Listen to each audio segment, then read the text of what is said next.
ካጓጊና ከኖርበት ካሳለፍነው በመነሳት በጣም ዋጋ ያላቸውን ጊዜያት ብንመለከት አብዛኞቹ የሚሆኑት ችግር ሊፈጠር ሲል የተፈጠረ ሲመስለን ከተፈጠረ በኋላ ወይም መልካም ነገርን በጥበቃ ውስጥ ነው። እነዚህ ዋጋ የምንከፍልላቸው ጊዜያት ወይም ወቅቶች ናቸው። ብዙም ሳላወሳስበው The Notebook ፊልም ወይም The Lucky One፣ ታይታኒክ ወይም The Best of Me ፊልምን ብንመለከት ሙቭ እንድንሆን ያደረገን ኤሌመንት እኛ ጋር እንዲደርስ ያደረገው ምን ነበር?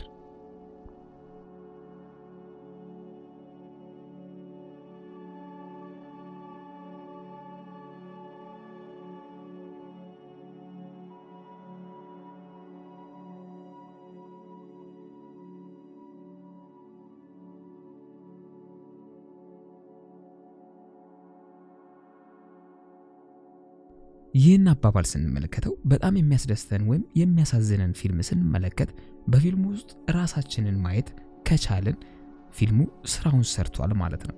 ወይም የፊልሙ ዳይሬክተር ለራሱ ሰርቶታል። በዛ ውስጥ ራሳችንን እንድናገኝ አድርጎናል።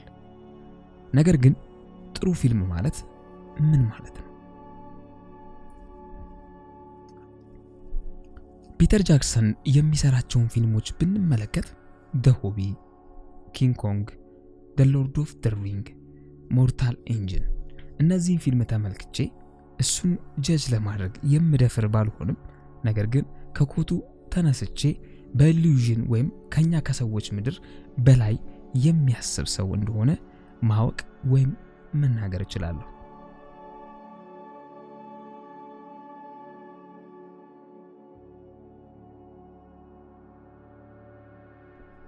በእኔ አመለካከት የፊልምና የተመልካች ግንኙነት ላይ ትልቁ ጥበብ ያለው እዚህ ጋር እንዳለ ይሰማኛል። በመግቢያ ላይ ልነግራችሁ እንደሞከርኩት የኖርነው ችግር ይሁን መልካም ህይወት ቀጥታ ሆነ ቀጥ ባላለ መንገድ ከኛ ጋር ግንኙነት ሲኖረው የፊልሙ መልእክት ደርሶን ነው ምናዝነው ወይም የምንደሰተው። ለምሳሌ ይህንን ፊልም እንመልከት። በዚህ የፊልም ትዕይንት በሁለቱ ገጸ ባህሪ መካከል ያለን ስሜት እኛ ላይ እንዲያጋባ የሚያደርገው ማጣትና መለየትን ሁላችንም በህይወት ልምምድ ውስጥ እናውቀዋለን። ስለዚህ ሲያጣ የሚያጣውን ሲያገኝ የሚሞላለትን ቀድመን እናውቃለንና ህመማቸው እንዲያመን ቁስላቸው እንዲተሰጥዘን ያደርጋል።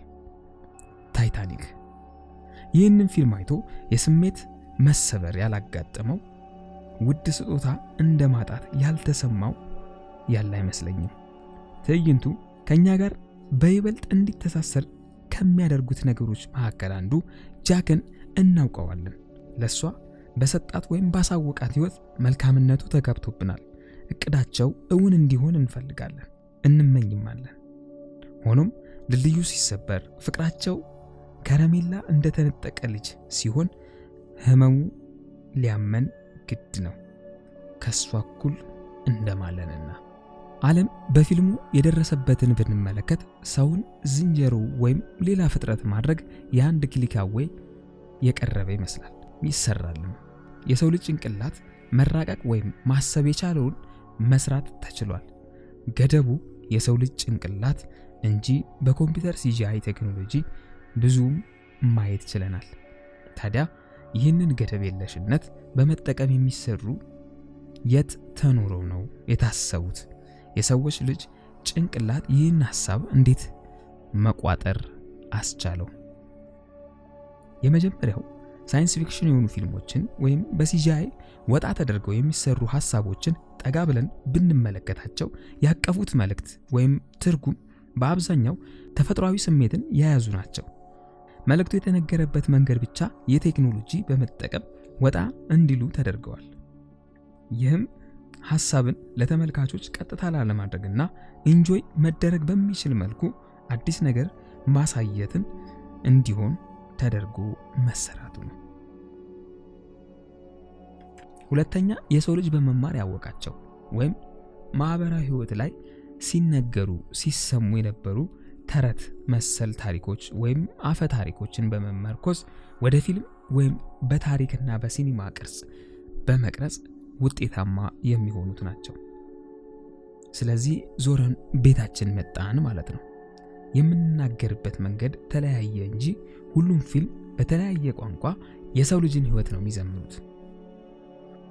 ፊልም የሰው ልጆችን የተኖረ ህይወት መናገር ብቻ አይደለም፣ የማህበራዊ የሀገርን ከዛም አልፎ የዓለምን እጣ ፈንታ የመተንበይና የማስጠንቀቅ ትምህርትም ይሰጣል።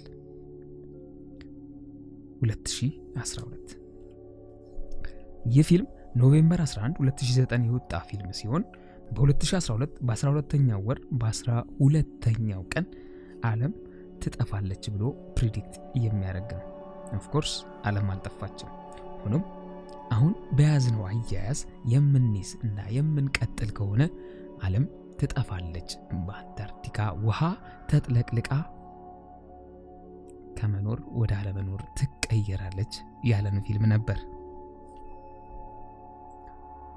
ሌላው በዓለም ላይ በስፋት ሲወራለት የነበረው ኮሮናን ቀደም ብሎ ፕሪዲክት ያደረገው ኮንቴጂየን የሚሰኘው ፊልም ነው።